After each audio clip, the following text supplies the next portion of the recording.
Stay tuned for Two Guys on a Porch today, where we've got a special guest, Dave Schroeder, who he's going to tell us a wonderful story of the abuse that he perpetrated upon the legend, Stan the Man Musial. And we're also going to taste 3 legacy whiskeys from 3 acclaimed distilleries. We've got Blantons from Buffalo Trace. We've got Russell's Reserve Rickhouse from Wild Turkey, the Campari Group, and the 19-year wheated whiskey reserve from Heaven Hill. Stick around.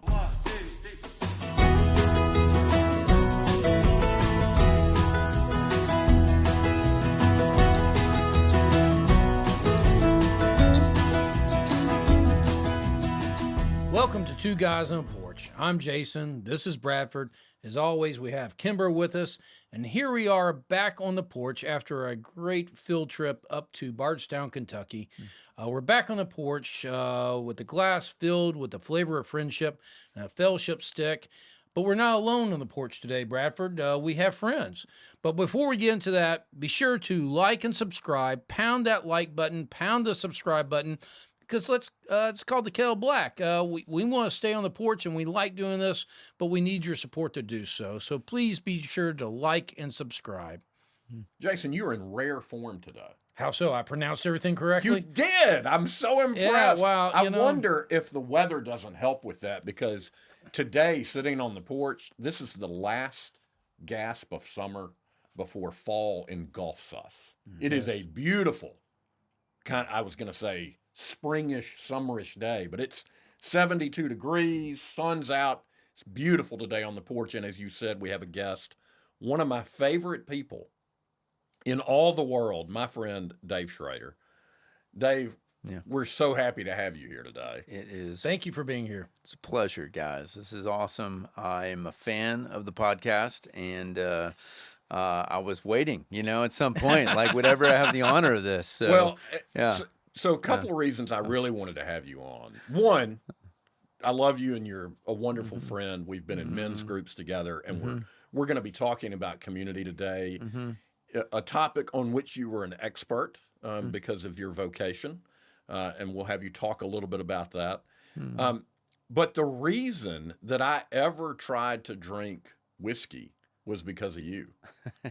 So I think I'd had it before college, try this, taste that. And you were like, you know what? You need to try the Balvenie Doublewood 12-year single malt And the Scotch. rest is history. Pretty much. Wow. Yeah. Yes. So you walked me through that tasting, and I was like, I wow, you're right. This is good. had no idea that was your engagement. You're about to be married at that point. I remember that was a gift to you, and yes, that is like one of my favorite everyday bottles of Scotch right there.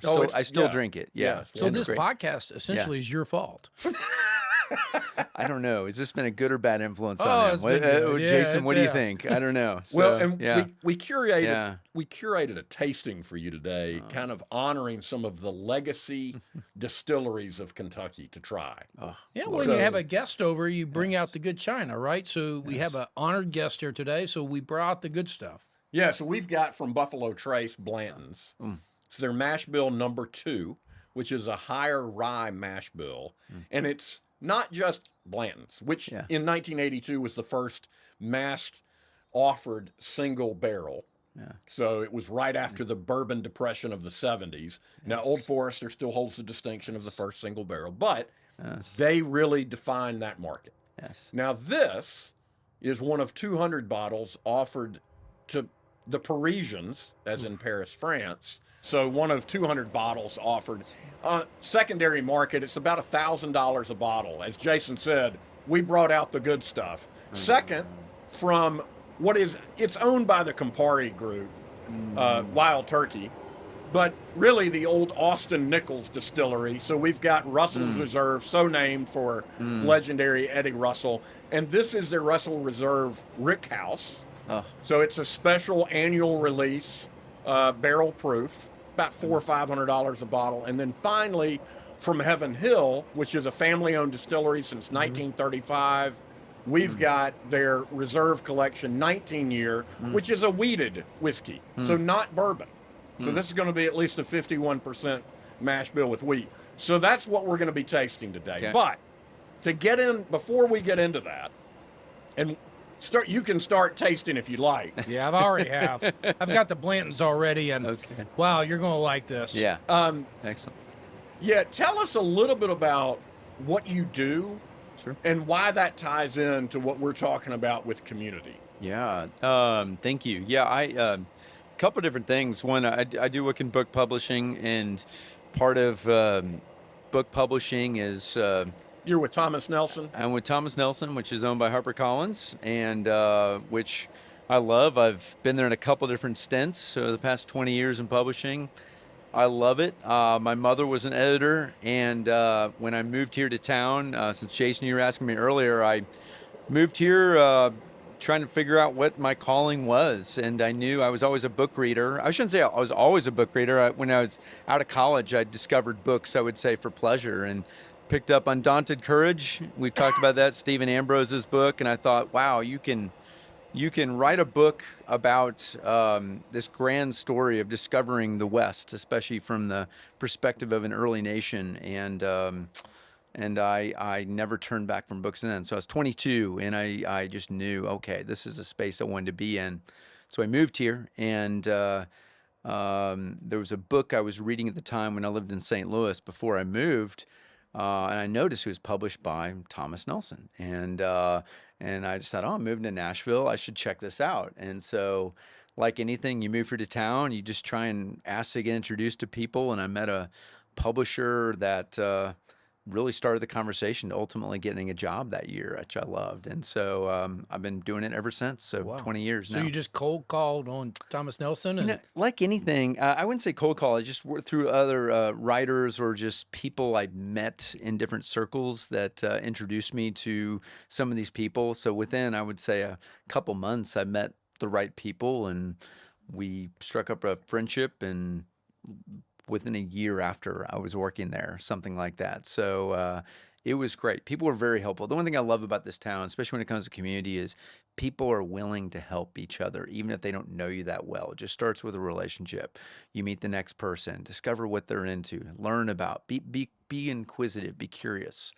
And I just asked a lot of questions. You take people out to coffee, you get meals, and one of them I met early on was the first person I talked to in publishing, a guy named Brian Mitchell, who's a great friend today. I worked for him twice now at this point over the past 20 years in different places, and he's a dear friend, also loves bourbon. We toured Maker's Mark together. He's been to a bunch of the distilleries, and so we share a love for that. But the more you meet people in publishing, the more you discover, reading is a solitary experience.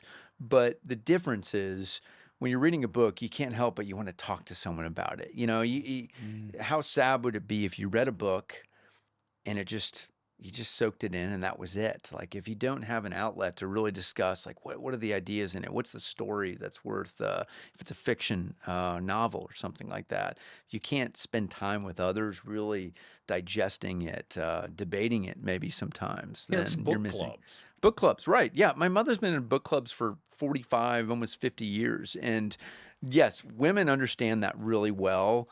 I think men need something else. And I'm looking at this right now to say, hey, let's get together and let's have a drink we enjoy, a cigar we enjoy, and talk about it from there. I mean, it's not manly enough to say you're in a book club, but if you talk about a book while smoking the fellowship sticks, we're not allowed to say the word Cigars. Exactly. So on YouTube. So if you sit around drinking some bourbon, have a fellowship stick, it's much more manly, and the conversation goes into the book you read. Yeah, I think men in particular need something to do, with it, to almost like bring the experience to like a deeper level. You know, if it was just merely let's get a book and let's all sit together and do this, it's the same way. I mean, we talk about reading the Bible. Like, unless you're in some sort of experience to really soak it up the way it's intended, you're missing out. So a fire pit, I mean, it's a simple thing, but it goes back to some of like the most core stories of the Bible. Fire is a big part of that. So you could say meals, cigars. Meal, right? Yeah. Exactly. Sit down and have a dinner together. Yes. Solve the world's problems. It's beautiful. Yeah. So I've got friends today who are in bourbon and book clubs, and yes, they smoke as well. Or sometimes, yeah, and someone will bring what's the best pairing to a book. So you're right. If you're going to read some Faulkner, then well, okay, what in Mississippi, New Orleans style or something like that would you really want to kind of soak up with that, right? So think about No. It's funny you say that because we've done when we talked about the movie Unforgiven, we decided, well, what would they have drunk back then? What's the closest we can approximate to that? We tried to find that. We did a NASCAR episode, and we got a whiskey that sponsors a NASCAR driver, and we got some White Dog, which is kind of like the moonshine kind of thing. Yeah. So same kind of thing. And again, what we wanted to curate for you because we knew that you would appreciate some of these finer whiskeys are some things that really are hard to find, so unique. Speaking of which, have you had a chance to taste this Blantons that we're trying? Jason, this is we a may new cut you off. This is this is a new favorite right here. I'm not kidding about this. So we buy these things, and it's not like we necessarily have them before, especially a bottle like this. This is awesome. Nose is sweet. The mid and finish are just a nice sweet caramel finish. No tannins in it. No. I say tannins. That's from the wine world, but that's why I described that pucker finish. Wonderful. This bottle is one of the original kind of collaborations. It's still single barrel, but La Maison du Whiskey is a bar in Paris.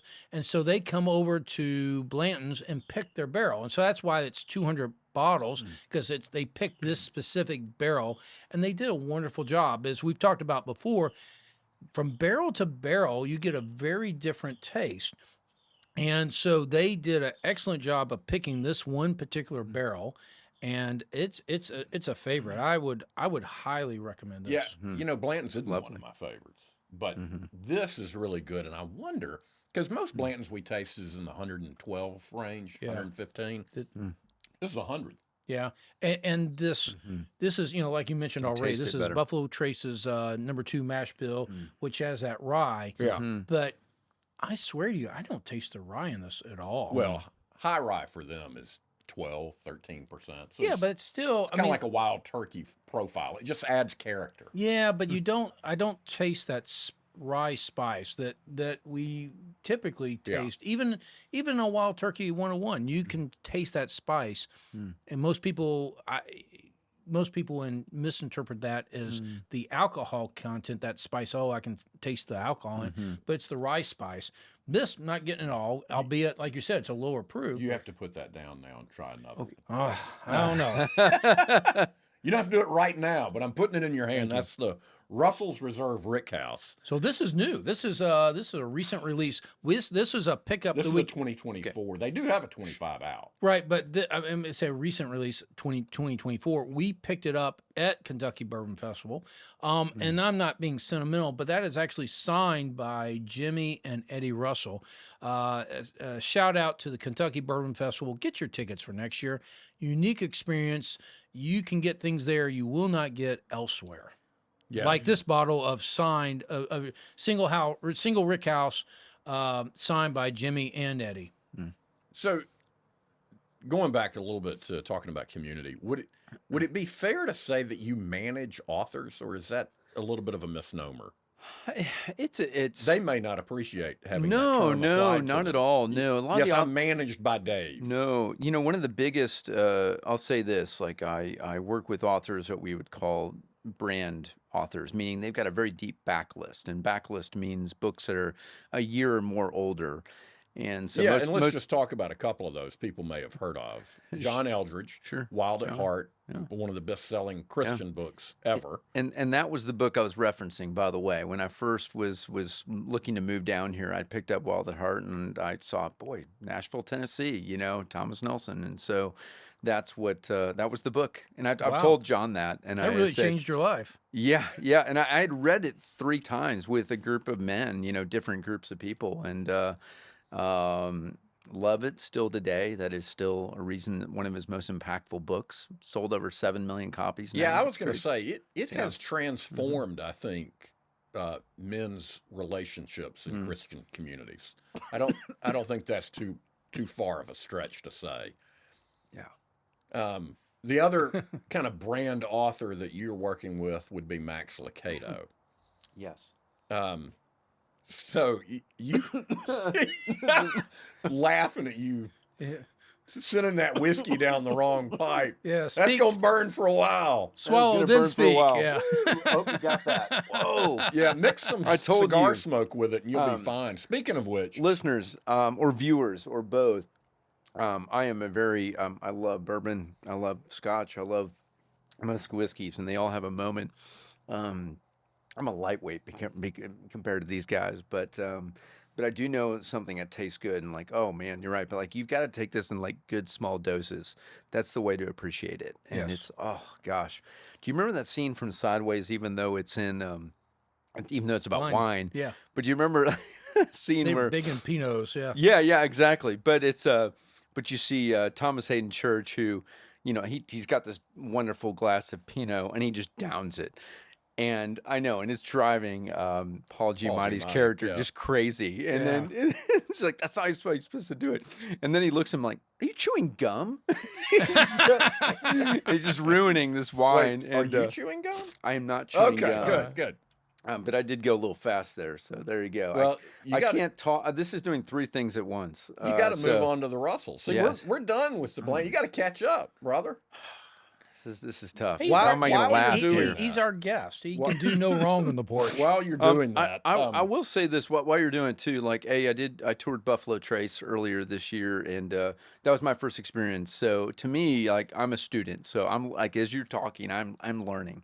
I was so impressed with the history. Of course, I love the history. Remember, we love history books. Right. That's one thing we've all already talked about. Just this appreciation for how much time it takes to do what these guys do, and the pride that people have, the family history, the attention to detail, time. Like, we are so impatient as a society.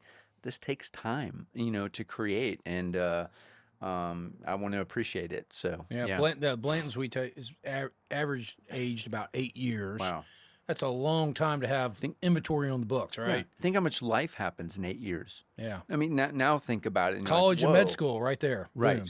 Right. Yeah. For you. Yeah. I was going to say, Me. yeah, college and med school. Me, not so much. But yeah. College and floundering for 4 years. Post, yes, that's me. While we're letting Dave catch up on tasting over here, You guys. just to comment on what we're smoking today, because again, when company comes, you break out the best. Right. We've got some Partagás that you procured on your way back from your hunt in Africa. These are Cubans. Right. The Partagás, Origen, Línea, and I forget the last word. Maestra. Thank you. In typical Partagás fashion, these are medium to full-bodied cigars. They are wonderful. And typical of Cubans, they're about $100 a stick. So, we're not doing it cheap today, Dave. We're rolling out in our case, the brown carpet. Yes. Well, I gotta say this, Bradford. Though, if I'm anything, I'm straightforward. For $100 a stick, I'm not that impressed. It's good, Right. but I think we bought a lot of brand name here, and Partagás has a lot of brand name. Don't get me wrong, Right. but this series is the tobacco is grown in their special place, their special hill, and this is their high end cigar, and it's not readily available. I got this out of the duty free shop in Johannesburg, there at the airport, and so wow, I was expecting a lot from it. I'm kind of. It's great. It's a good cigar. I'm somewhat disappointed that it's not better. Yeah, I'm kind of with you. And, shout out to Mission Cigar and Social in Franklin and Spring Hill, where we procure most of our cigars.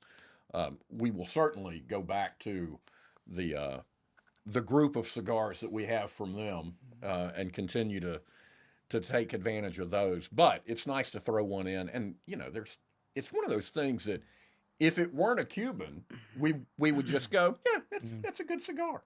Yeah, But it's the wow kind of effect of you're so smoking a Cuban. it's the forbidden fruit. You can't. That's exactly you right. can't necessarily get it, and so yeah, that's the one I want. Yeah. Well, thank So you. have It's you had a lovely to chance to me, by taste- the way. All right, so yeah. I'm curious what you think of the Russell's Reserve Rickhouse, and don't go too fast over there, Dave. So again, this is the same mash bill as Wild Turkey. That 75% corn, Oof, yeah. 13% rye, I think, Yeah. and the rest barley. It's got a kick. It's Yeah, we're not playing on the proof No, of you're this not. one. You're not. And so wow, this that, you is can their feel that. this is Deep down. they pick out here again the Russells are big in picking Yeah. out specific barrels they like. They have the same mash bill. They don't mix it up like we're gonna try this, try that. It's the same mash bill every time, but they distill it, they barrel it, and they pick it out. This came from their Camp Nelson location, Rickhouse B. It's their Rickhouse, single Rickhouse, so it's this one Rickhouse. So it's a twist on the single barrel. Yeah, so exactly. They're picking everything out of a Rickhouse. It's essentially it's a small batch. Yeah. It's in the 5th and 6th floors of the Rickhouse.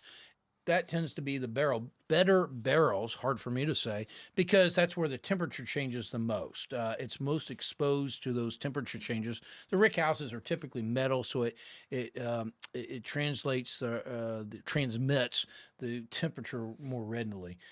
So these are their barrel picks out of that Rickhouse, and they do it every so many years when they find the right barrels. You know, this is a crazy trivial fact about Wild Turkey, which would apply to these guys. But they're the only distillery, I think, only large distillery that still does a pallet aging process for their barrels. Okay. Yeah, so when you think of barrels, they're laying on their side, right? Mm-hmm. So in the case of Wild Turkey, they put them standing up on a pallet. Okay. It takes longer. They estimate about 20% longer to age those barrels because the alcohol does not have as much opportunity to have the surface area. Sure. And move around, if you will. Mm-hmm. But it's a more efficient way of storing the whiskey. So they make it up in terms of labor and space savings.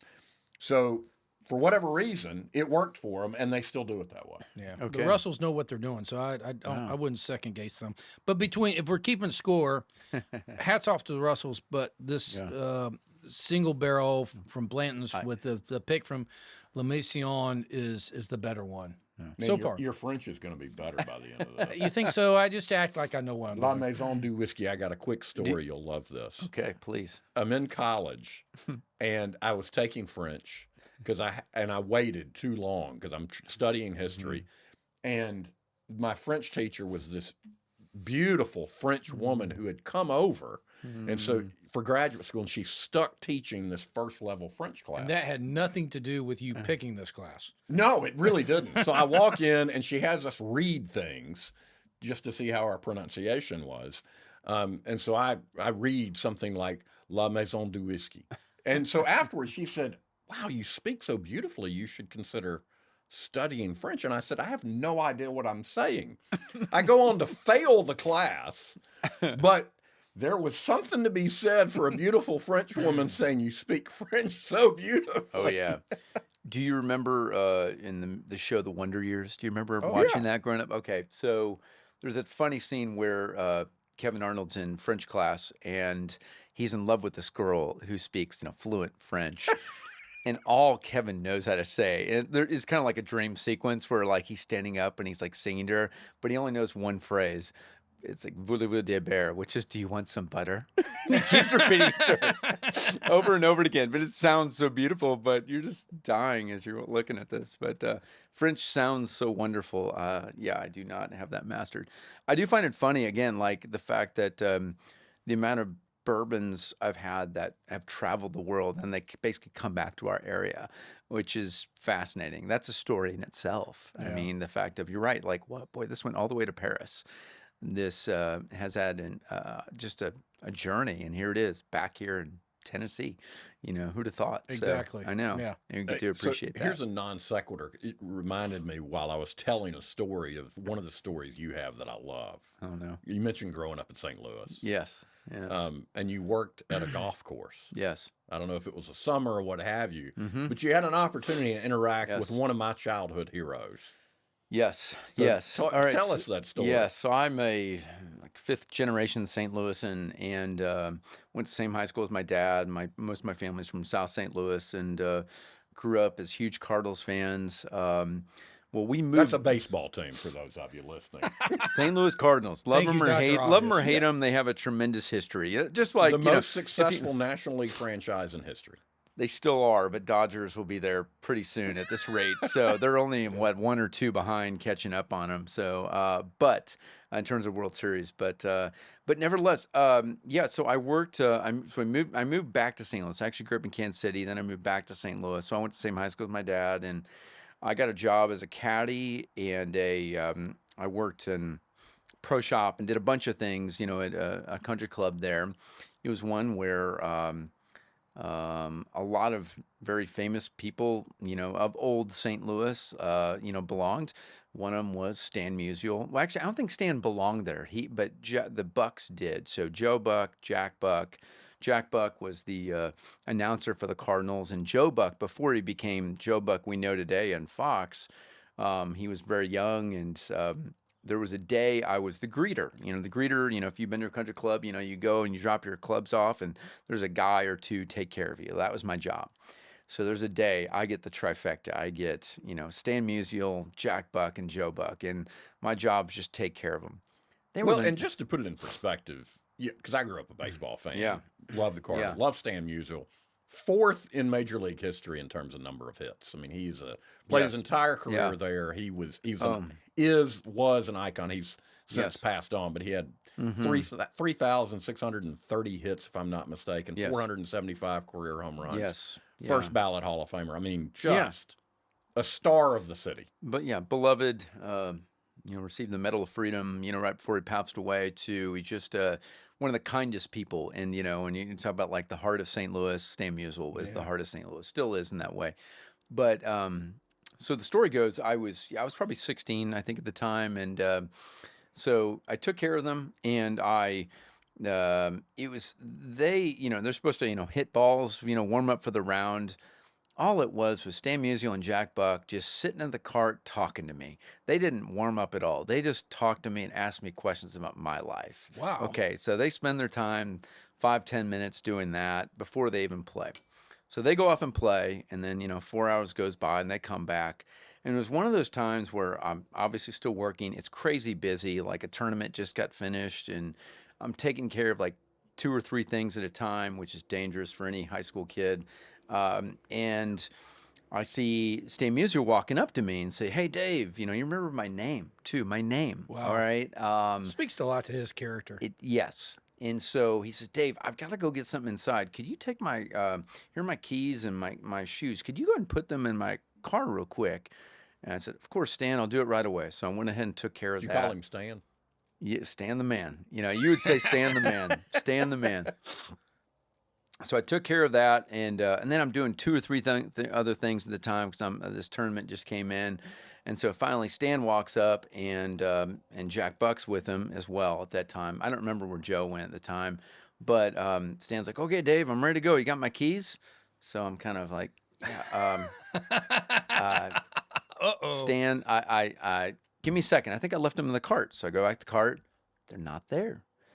You didn't lock them in the car. so- Please tell me you didn't lock them in the car. I retrace my steps. Oh, no. I get back to Stan Musial's trunk of his car. He's got this big red Cadillac, of course. Oh. I locked it, and this is the days when, you can't do that now. I think it wouldn't Right, the lock. sensor, the sensor wouldn't. But in that day, this is just old keys. I locked his keys in the trunk of his car, which you can't get into, obviously. And I thought, I'm dead. I am dead. And so I'm thinking of my dad. This is my dad's boyhood idol. Okay, so this is my dad's gonna kill me. The pro is gonna fire me. All the worst things go on in my head. And then I have to walk back and explain to Stan, and Joe and Jack are right there too, that I did this, and they were so kind about it. And of course, Jack Buck's like, "Yeah, I'll take Stan and to his house. We'll come back." And they're making no big deal about it, but they're also like, "Oh, this kid, come on." And so they go and get his other keys, and they come back, half an hour later, something. And again, thankful the pro does not know, but they come back, and again, I'm so apologetic and like, Dave, no problem. Jack Buck hands me, well, Stan gives me like a $20 tip or something like that. Jack gives me 2 front row seats to the game that night. Wow. And that we all know. For locking their keys in the trunk. For giving, yes. Wow. That is their character right there. And they were both that way. Well, first of all, knowing you, it would be impossible to stay mad at you. You would be. I know, you'd be so kind. But again, I'm thinking it's my dad's boyhood. I'm going to get fired again. I don't think the pro ever found out about it. But it's probably, again, I had seen later Stan in a few other circumstances. Yeah, they didn't forget you after that. No, but they were just so kind. They were always, they would never hesitate to do something nice for someone in town. That's just how they were. They're not doing it for the sake of a camera like that. Like my story is not unusual. How about that? That tells something about them. And you talk about kindness, which is really what you were shown there relative to the importance of that in community. Like you just don't even know. No. And I struggle with this. As I've said before, my wife's bar is for me not to be an asshole, which for most people, not a high bar to cross. For me, it's a daily struggle. And so I have to be very intentional about be nice. Yeah. Be nice, which is a little different than kindness, but really to show that kindness to people, to strangers, not knowing what kind of impact it has. Yes. Yeah. Especially when the cameras aren't on you and you realize, okay, that's what carries. And I came home that night to tell my dad the story and he loved it, Well, here we are 40 plus years later and you're telling that story. Yeah. So that's really cool. So I want to ask you, and let's go ahead and taste this third one. Yeah. This is the Heaven Hill. This is a wheated whiskey, by the way. Wheated 19 years. So wow, we talked about it already, but 19 years in inventory. That's a lot of time to sit around and wait to see a profit from a business standpoint. You definitely can taste the bread in this. This is definitely a wheated whiskey, not bourbon, because it's more than 51% wheat. It's a wheated whiskey, but it's great. It's soft nose, smooth on the mid palate, and smooth all the way through the finish, and it just it's very enjoyable. Yeah, if you poured this and weren't paying attention, you would have had all of it by the end of the day because it is so smooth. This is a meal. And if you like wheated, I mean, this is on the same level as any Weller or Pappy we would taste. Absolutely concur. Yeah. And we're probably $1,000 a bottle secondary market. I don't know what it was MSRP, but it's got to be in the $750 range. It's not cheap MSRP. No, it's not. This is not worth sharing with the guy who locked Stan Musial's keys in his car. Okay. All right. So you need to find a better guest next time, guys. All right. So that's a more worthy one. All right. No, this is lovely. This is a meal in itself. Thank you. So absolutely. Yeah. I'm curious for you in your vocation, managing authors, as you said, these brands, why is community so important that we have to keep talking about it and have to be reminded? Yeah. Well, again, the beauty of reading is, like I said before, it's about sharing what you're learning and the questions that you're trying to get answered. I think in community, coming together to work through those is one of the most important things. Since you mentioned John Eldredge, like his books are built that way. They're not built to be read alone whatsoever. It's meant to get men around a fire and work through. That's it. And that's what makes it more of an experience than just reading a book. So, and I think like anything, a lot of authors are really good at leaving each chapter very open for that type of discussion as opposed to sitting with it. But that's a gift of John's. His is about community. We are not meant to work through life alone. Walk through it, work through it. And yet all our those tendency as men tends to be to isolate. What's up with that? It's an epidemic. It's an issue. John talks about that a lot. And I don't know what that is. Like the lie is we are cowboys alone fighting battles on our own, and that is not it. That's not how God created us. God created us in community, and he created us also to be reminded that he is with us, right? That's that beautiful, I explain this to my daughters a lot, like there's this beautiful word with. It's really simple, but it implies that we are not alone.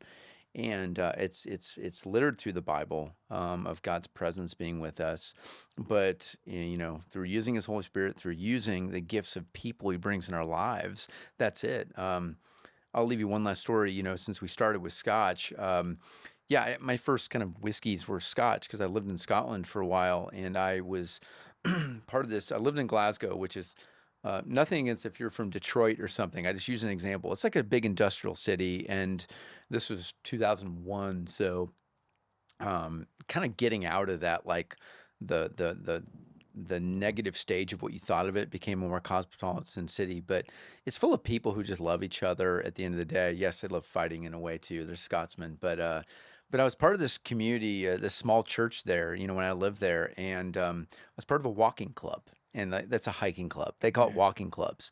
But I tell you, being with men and women who are 60, 70, 75 years old, who can hike mountains and can climb some of the most, in the worst conditions, because you're in Scotland. I lived in the winter and spring primarily. And it would always be together. And it would always end upon being at a pub where you would enjoy drink together around a warm fire.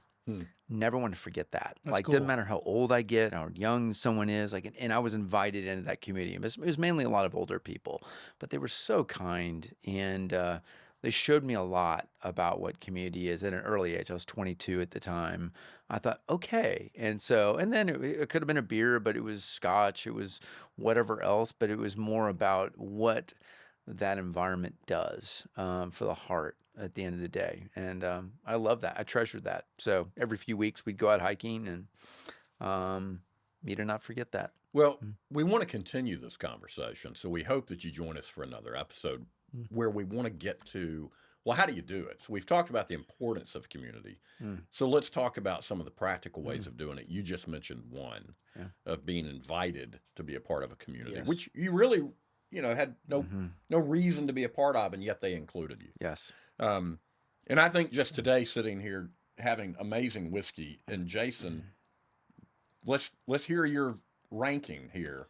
Again, the Blantons, that La Mission, that is a new favorite. That's great. Number 2, I enjoy weeded whiskeys as well. Number 2 is the Heaven Hill. I hate this, never do I ever say this, but the Russells came in third. I really enjoyed the Blantons, but weeded, the Heaven Hill weeded was number 2 for me. So I'm in 100% agreement. I can't add a thing to that. You said it exactly the way. You're lost for words. That's a first. Yeah. Do you have an opinion, Dave? I completely agree with Jason as well, and thus you. I started out with, I felt like the best of the best. I also just like Blantons, but also I'd never had something like this. Oh man, it was beautiful. So no, I feel warm. There you go. There you go. Warm I'm not coughing on the now porch at this on point. a cool fall day. Perfect. This is perfection. God is with us. Indeed. Right? Yeah. Well, thank you for joining us on the porch, and we're happy that you're going to join us for another episode. Yeah. Thank you all for joining us on Two Guys on a Porch. Come back, like, subscribe, and we'll see you next time. Cheers from Two Guys on a Porch. Please like and subscribe, rate, all the stuff you do on all the social media platforms. Thanks, guys. Let us know what your drink and cigar of choice is at TwoGuysOnAPorch.com, and you'll be entered into a drawing to get some Two Guys on a Porch swag